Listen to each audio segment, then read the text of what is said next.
So how do you find happiness? Happiness is in struggle. The struggle and the size of the struggle you're facing, along with how important it is and how important you feel it is deep in your heart, is directly correlated to how successful and how happy you're going to feel all of the time. Struggle is extremely important for a man, and you should be looking to inject struggle into your life permanently. For a man, your contentment will come from your purpose, and it will come from your competence, and it will come from succeeding objectives. It will come from completing difficult things that other people cannot complete. It will never come from the easily accessible hedonism, which you have confused for fun. If everybody can do it, you shouldn't want to do it. If everybody can go to that concert, you shouldn't want to go. If everybody can go to that club, you shouldn't want to go. You should only want to do things others can't do. The only fun I have is doing things I know you're not allowed to do. So you need to sit there and go, all right, I'm being asked to do something fun. Who else can do this? And if the answer is everybody, stop. I clear my emails. I've trained hard that day. I've made a couple $1 million. I've checked on all the people I love, all the people I care about. I've donated some money to charity. My children are fed. Their mothers are taken care of. Everything is in order. Everything is in its proper place. That is fun.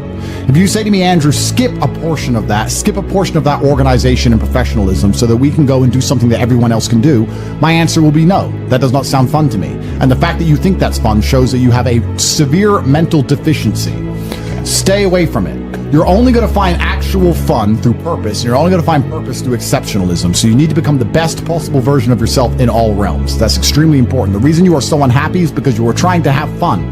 You're unhappy because you're trying to have fun instead of trying to become important. They are very different things, and you're never going to feel satisfied in your heart unless you become important. Please imagine, and I don't state this with arrogance, please imagine for a second you're the most Googled man on the planet.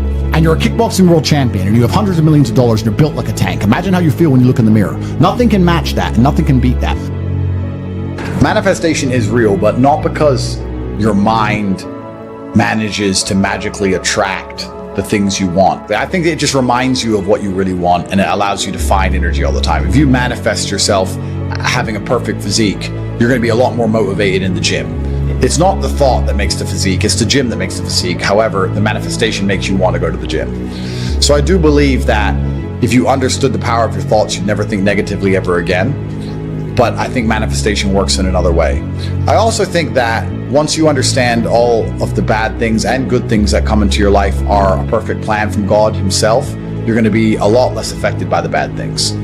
If something bad happens to you, it's part of God's plan. He knows what he's doing. In the end, you're going to be happy it happened. I often ask people, is there anything bad that's happened to you in the past at the time you were distraught about that you now wish didn't even happen? So if you understand you're always going to get there eventually, why be upset about it now, right? If you know in a year from now you'll be glad it happened, why be upset about it happening now? You have to be cerebral enough about things.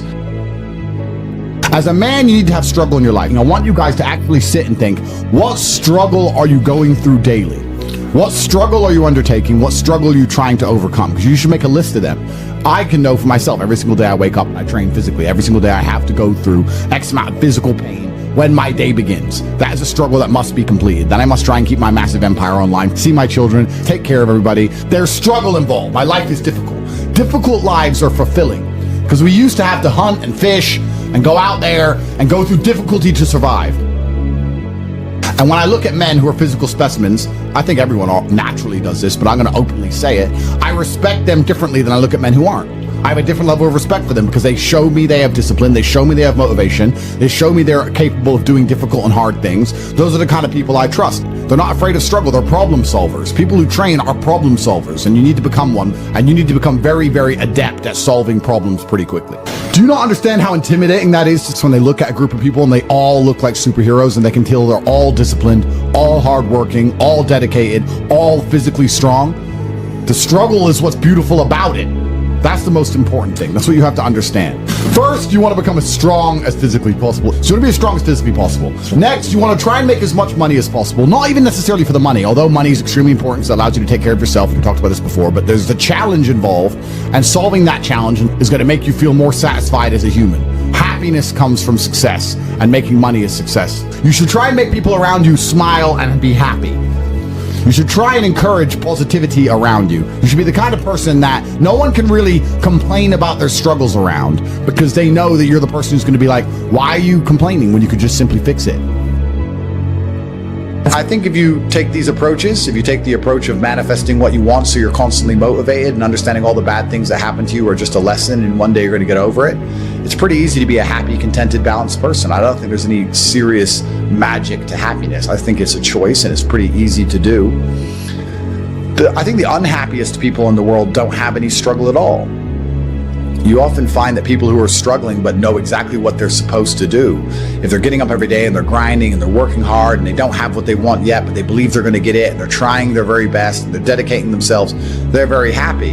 Perhaps to people who are born with a trust fund and unlimited money and have no struggles in their life and they have no objectives to try and conquer are truly the miserable ones. Perhaps we're built for struggle. Perhaps the human mind and soul and spirit is built to struggle. Perhaps we're built to suffer. I know me as a man, I'm happiest when I suffer. Why did the emperors we discussed earlier constantly try and expand their empires? Because they wanted to struggle. Yeah. They wanted difficulty. Would you play a video game if it was easy? If you could never die? I mean, cheats get boring pretty quick. You play it because it's hard. That's the whole point of it. You're supposed to struggle with it. You're supposed to suffer with it. So I think a lot of people confuse these things and they sit and say, this is merely making me unhappy. Or, if I woke up and everything was just perfect, that'd be great for a few weeks. But if you just wake up and nothing ever goes wrong, I think that'd be quite depressing in its own way. That's the beauty of life, is the up and the down, because there's no light without dark. This is actually why people are addicted to video games. Young men are addicted to video games because it mimics virtually what they ought to be doing in the real world. Yeah. Effort in to upgrade their character, to become a better version of themselves so they can do better things than they could previously do and explore new areas of the map. You understand this in video games, and you do it in video games because it's very interesting to do. However, you don't want to do it in the real world. But in the real world, it's so much more rewarding. And I actually going to argue that we're living in one of the final periods where that's true. I'd say in a few generations, who you are and who your physical body is may not matter nearly as much. No, but it does matter today. A lot. Exactly. So that's why you should enjoy it while you can. I believe you lift, stretch, move, improve your body, try and train MMA, learn how to fight, get stronger, get bigger muscles. It's a fast track to self-discipline, which will carry over into all other endeavors. And I would argue that is nearly impossible. In fact, how many people can say the gym saved their life? How many people do you know were depressed, started training, got in fantastic shape, and weren't depressed anymore? It is very easy. The low-hanging fruit is your body and upgrading your body. That is the easiest struggle, which is never going to backfire on you and never going to be a negative towards any other facet of your life. If I say something, I stick to it. I believe that your word is your bond, and you should stick to everything you say. So for me, the simplest life hack is to make sure I never see myself as a liar. If I say something, I'm going to do it. So if I say I'm going to run a marathon, I now have the energy to run the marathon because I don't want to break my word to myself. Which the hack to that is I don't need the energy to run the marathon. I need the energy to say I'll run a marathon.